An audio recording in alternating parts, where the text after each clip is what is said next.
Nou ek het die afgelope week het ek gekyk en gesê dat alle mense kom soms by 'n kruispunt waar hulle moedeloos is, veral as hulle in die fisiese of emosionele deur voortdurende negativiteit gekonfronteer word. En dan kom mense op 'n plek waar hulle sê die lewe maak nie sin nie en hulle is moedeloos. Maar dis niks anders as 'n uitroep na hulp. Help my, hoe kan ek die goed anders hanteer? Wat kan ons doen om meer vrede en vreugde te ervaar? Eerstens in die emosionele.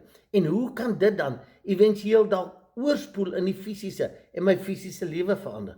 Nou, ek het gesê ons gaan na 'n gedeelte kyk wat ek al bespreek het, maar ek voel ons moet weer daaroor gaan en dalk bietjie dieper daarna kyk. En dit is wat Jesus daar in Matteus 6 hier pragtig verduidelik het. En hy het juis gepraat van die sorge van die lewe. Daai goed wat jou lam lê elke keer. Nou hier's twee baie belangrike goed voordat ons in diepte daarna gaan kyk.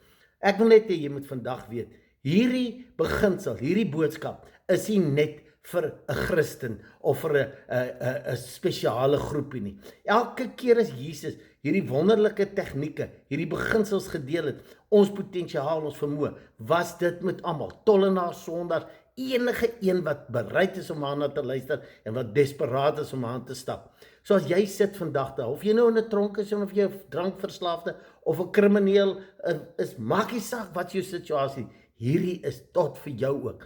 En jy het nie hierdie lang lys goed nodig om te kwalifiseer voordat dit gaan werk nie.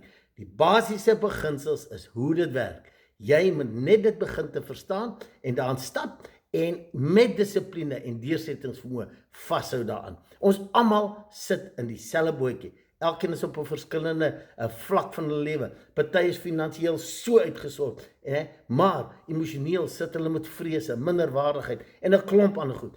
Ander is weer glad nie finansiëel uitsort nie en hulle sit met dan daai vrese. Hoe gaan ek die einde van die maand dit maak? Wat ook al die geval is. Hierdie is vir ons almal en dis 'n uitdaging en 'n uitroep vir ons almal om daaraan te stap. En ons kyk nou hierdie week verder daarna.